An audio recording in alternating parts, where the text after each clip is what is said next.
Hello guys, welcome my rose session boutique vlog में आप सबका। आज हम बनाने वाले हैं पैंट प्लाजो का बहुत ही सुंदर बॉटम डिज़ाइन। और ये पर्ल लगा के देखिए कितनी सुंदर सा मैंने डिज़ाइन बनाया है। और ज़्यादा टाइम न लेते हुए चलिए शुरू करें। तो ये मैंने इस तरह से 1.5 इंच चौड़ी एक पट्टी ली है और इसको मैं स्टिच कर रही हूँ। इस तरह से स्टिच कर लें आप। और ये 1.5 इंच चौड़ी है और इसमें मुझे काफ़ी स्टेप्स चाहिए, तो इस तरह से मैं पूरी सिलाई मैंने फिनिश कर ली है। और अब हम इससे लूप टर्नर की हेल्प से इसको सीधा करेंगे। और ये टूल्स काफ़ी हेल्पफुल हैं, जो भी स्टिचिंग करते हैं वो तो इनके लिए काफ़ी हेल्पफुल है। पहले इस तरह से डोरी वगैरह पलटानी बहुत ही मुश्किल होती थी और अब बहुत आसान हो गई हैं। ये बहुत ही हेल्पफुल टूल्स है। तो ये देखिए बहुत ही आसानी से मैंने इसको बाहर निकाल लिया और इसको आयरन कर लिया। तो अब ने हम इसको आयरन करने के बाद 3-3 इंच के स्टेप्स इस तरह से स्ट्रिप्स काट लेंगे 3-3 इंच। तो ये इस तरह से मैंने कुछ पहले ही कट कर रखे हैं। तो ये पेपर लेना है, सिंपल पेपर लिया है मैंने और उसको हाफ़ कर लिया। ये 3 इंच है, 3 इंच को हमने हाफ़ करके सेंटर निकाल लिया। और इन स्ट्रिप्स को हम इस तरह से 1 बाय 1 सिलाई लगाएंगे।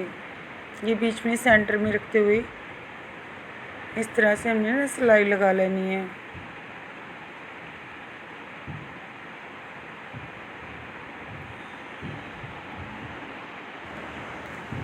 तो इस तरह से मैंने जो मार्जिन लेना है प्लाज़ो के ऊपर, इस तरह से 1-1 इंच छोड़ते हुए लाइन ड्रॉ कर ली सीधी और 1 इंच पे निशान पे। और फिर हमने इसको इस तरह से ऊपर रखनी है। ये स्टेप्स वाली जो पेपर के हमने ऊपर लगाई हैं, स्टिच करने के बाद इस तरह से रख के और आप सिलाई लगा लें। पहले हम सेंटर में ही सिलाई इसको पूरी लाइन को इस तरह से सेंटर में सिलाई लगाएंगे। अब 1 बाय 1 इस तरह से स्टेप उठाते हुए और इस तरह से किनारे पे सिलाई लगाते जाएंगे।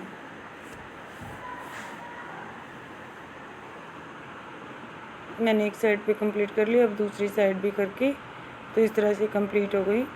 अब ये मैंने क्या पेपर पेस्टिंग के हुए जो है 1 इंच चौड़ी पट्टी ली और इसको इस तरह से फोल्ड करके आयरन करके अब जहाँ पर हमने सिलाई लगाई थी उसी को दबा के हम उसी के ऊपर एक साइड पे सिलाई लगाएंगे।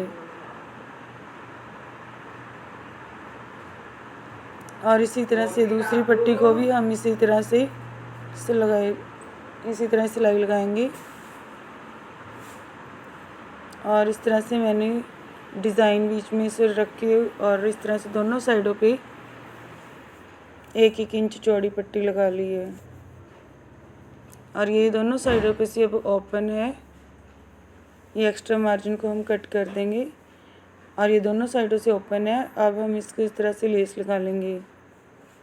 आप किसी भी कलर की लगा सकते हैं, लेकिन इसको मैंने मैचिंग कलर की लगाई है।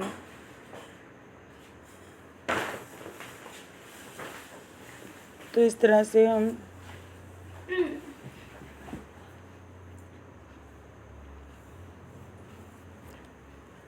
कंप्लीट मैंने इस तरह से कर ली सारी सिलाई। एक आप इस तरह से ग्लू भी लगा सकते हैं कि न्यू बिगनर है तो आप ग्लू लगा के पहले इसको लेस को लगा सकते हैं, फिर उसके बाद आप ऊपर से टॉप स्टिच लगा सकते हैं। मैंने एक साइड पे आपको इस तरह से करके दिखा दिया ग्लू लगा के, दूसरी साइड पे मैं सिंपल स्टिच कर रही हूँ। तो ये मैंने दोनों तरीक़ों से ही आपको बता दिया इस वीडियो में। तो आप किसी भी तरह से कर सकते हैं और ग्लू लगाने से काफ़ी फिनिशिंग आती है आपकी वर्क में। तो इस तरह से मैंने सिलाई कंप्लीट कर ली।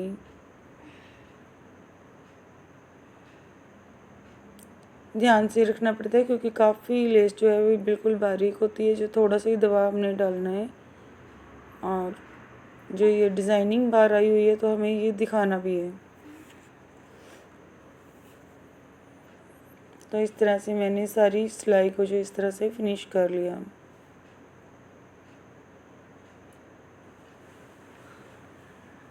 ये देखिए पूरा डिज़ाइन बनके कंप्लीट हो गया है। आप बीच बीच के अंदर हम इस तरह से बीड्स वगैरह कुछ भी लगा सकते हैं। तो मैं इसके ऊपर गोल्डन कलर का वर्क है तो मैं गोल्डन कलर की बीड्स लगाने वाली हूँ। पहले तो मैंने इसको इस तरह से ग्लू के हेल्प से बीड्स को इस तरह से इसके ऊपर फिक्स कर लिया, लेकिन फिर भी मैंने इसको हल्का हल्का थ्रेड के साथ तो उसको थ्रेड से भी इसको स्टिच करा है। आप थ्रेड से नीडल की हेल्प से भी लगा सकते हैं, तो मैंने फिर उसके बाद नीडल के साथ भी करा है इसको। बार बार बीड सिले ना, इसलिए पहले मैंने इसको इस तरह से ग्लू के साथ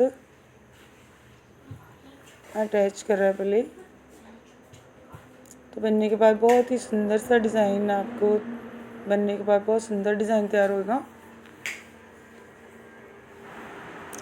तो बनने के बाद बहुत ही प्यारा सा डिज़ाइन तैयार होने वाला है। ये मैंने स्टिच भी कर लिया है इस प्लाज़ो को और आपको स्टिच करके दिखाती हूँ और बहुत ही सुंदर बन गया। अगर वीडियो ज़रा भी पसंद आई तो वीडियो को लाइक और चैनल को सब्सक्राइब जरूर कर ले फ्रेंड्स। ये देखिए कितना सुंदर बन गया।